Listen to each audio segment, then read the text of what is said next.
flashed that sexy smile and winked, leaving her heart fluttering.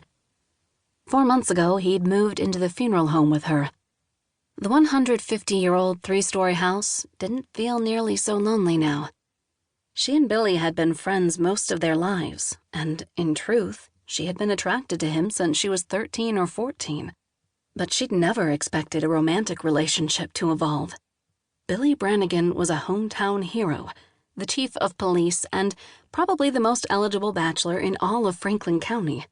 He could have his pick of any of the single women around town.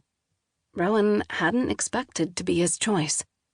She'd always been too work-oriented to bother with long-term relationships, too busy for dating on a regular basis. Billy had made her want long-term. He made her believe anything was possible, even moving beyond her tragic past. The whole town was speculating on when the wedding invitations would go out. Rowan hadn't even considered the possibility. This place where she and Billy were was comfortable. It felt good, particularly since fate had given them a break the past 4 months. No trouble beyond the regular, everyday sort. No calls or notes from Julian, no unexplained bodies turning up, and no serial killers had appeared looking for Rowan. Life was strangely calm and oddly normal. She would never say as much to Billy, but it was just a little terrifying.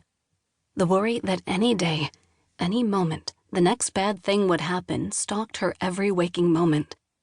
Somehow she managed to keep that worry on the back burner, but it was there, waiting for an opportunity to seep into her present. "Not today," she said aloud. Today was important. She and Bert Johnston, the county coroner, had breakfast on Monday mornings. She locked her vehicle and started for the sidewalk. The corner diner was a lunch staple in Winchester, had been since the end of the Great Depression. Attorneys and judges who had court often frequented the place for lunch. Most anyone who was someone in the area could be found at the diner. More deals and gossip happened here than in the mayor's office. But breakfast with the coroner wasn't the only event that made this day so important. Today, she intended to offer her assistant Charlotte Kinsley a promotion and a part ownership in the funeral home. Since there were no more Duponts, Rowan had no children and couldn't say if that would ever happen. She needed to bring someone into the family business, someone younger who could carry on the Dupont legacy. Rowan paused outside the diner. The iron bench that sat beneath the plate glass window was empty. Surprise furrowed her brow. Bert usually waited there for her. She surveyed the cars lining the sidewalks as far as the eye could see. No sign of Bert's. He was never late, but there was always a first time. After all, he wasn't exactly a young man anymore. She sank down onto the bench, dug her cell phone from her bag, and sent him a text. She was the one who generally kept him waiting, and he never once complained.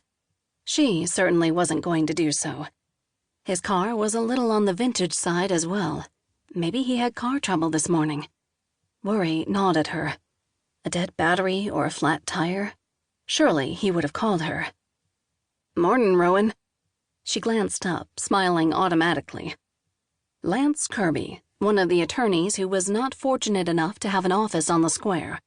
The ones who had been around a lifetime held on to that highly sought-after real estate. The others, like Kirby, waited patiently for someone to retire or to die. Meanwhile, they showed up for coffee in this highly visible location bright and early every morning. "Good morning, Lance." Kirby was a couple of years older than her. He'd lived in Winchester his entire life, other than the years he spent at college and law school.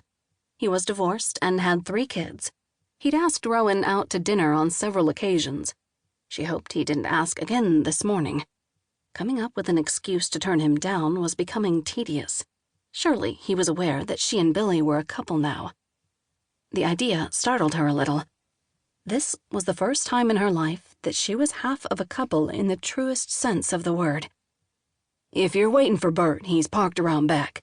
Every spot around the square was taken before 7 this morning." Kirby reached for the door. "People have come early hoping for a chance to get into the Winters trial. Everyone wants to hear the story on that family." Rowan had been reading about the trial for